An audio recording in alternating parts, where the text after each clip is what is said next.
Yeah, it's been 1 month since the kidnapping of 89 South Sudanese boys from their classrooms in a school in South Sudan to be trained as child soldiers. It's 3 months since the Peshawar attack in Pakistan, which killed 140 children.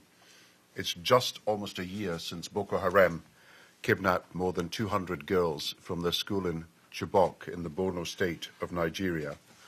And it's now almost exactly 4 years since the beginning of a conflict in Syria, which has left 1 million children as child refugees outside Syria and another 1 million displaced within Syria, most of whom are no longer in education. And I've come here this morning because it is time for the international community to wake up to this violation of the rights of children. Terror attacks on schools are at the highest level they have been for 40 years. There have been more than 10,000 attacks on schools during the past 5 years alone. 28 million girls and boys are not in schools in areas of conflict or emergency.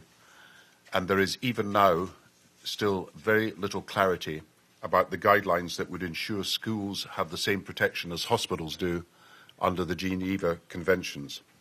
Worse than that, perhaps, only 1% of humanitarian aid is going to education to help children, the millions who are caught in the midst of conflicts. And therefore, I want to emphasize today that it's time to end the shameful breaches of international law that are violating the rights of millions of children. It's time for this year, 2015, to be the year for ending the violation of the rights of children.